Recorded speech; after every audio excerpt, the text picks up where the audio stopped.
Welcome to Ambassador Notes. We're going to continue on with the series that we've been working on, which is about what attracts Muslims to Jesus and to the Christian faith in general.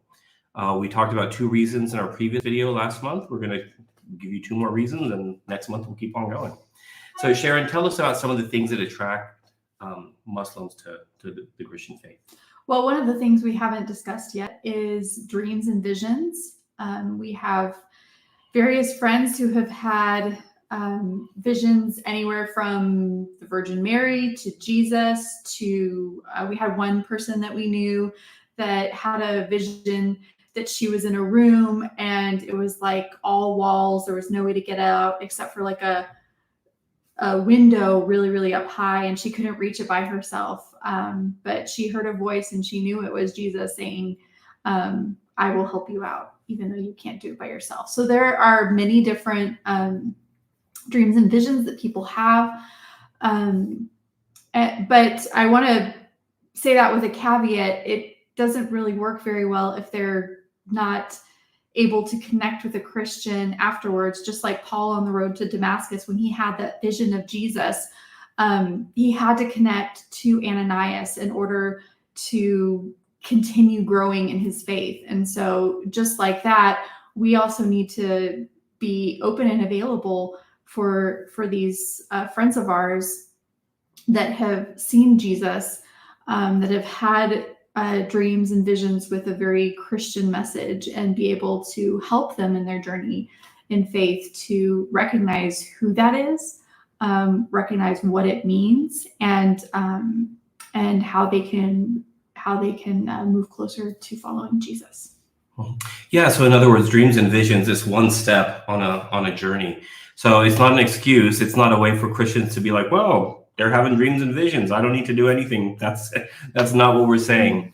It's also interesting to note that some people in some areas tend to have more dreams and visions, whereas other converts from other countries, it doesn't feature very much in terms of their testimonies. I don't know why this is. I don't know how that works.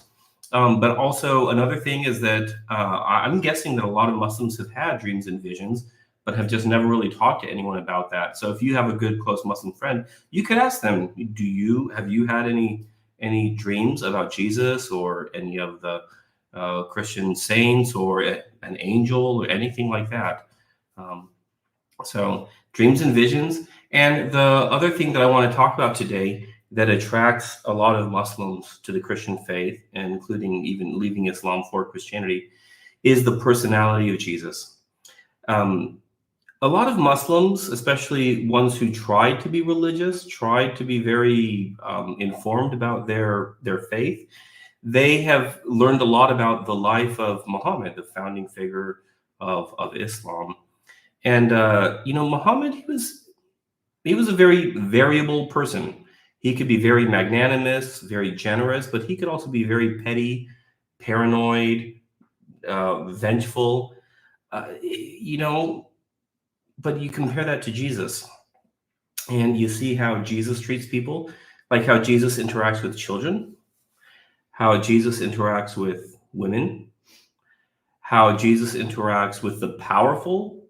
He's not afraid of them, as opposed to how he interacts with the people on the margins of society. He's willing to talk with them and spend time with them and greet them and be their friend and their teacher. So just the personality of Jesus is a beautiful thing. One thing that I like to say to Muslims, I just said this to a guy a couple of days ago, was that really you have 2 different stories about God here. You have the story that Muhammad is telling you, and you have the story that Jesus is telling you. And these 2 stories, they're not like similar on the same path. They're 2 different paths. And every person at the end has to choose if they're going to go with Muhammad's version of God or Jesus's version of God. This is not something that most Muslims have ever heard. Most of them they just believe that we as Christians are kind of corrupted, lousy Muslims, that we're very stubborn by worshiping this prophet, this human prophet Jesus, and calling him the Son of God, which is, of course, blasphemy. But I like to say, you have 2 different versions here of who God is, 2 different stories. Get to know them both and figure out which one you want to live according to. And, the thing about Jesus is just his teaching is compelling and beautiful. I'll finish with a brief anecdote. I was speaking with a convert from Nazareth years ago, and she said, I was still a Muslim at that time, and I was reading the Gospels, and I came to the verse. It's in the Sermon on the Mount, love your enemies, bless them that curse you. And she said, I knew that according to Islamic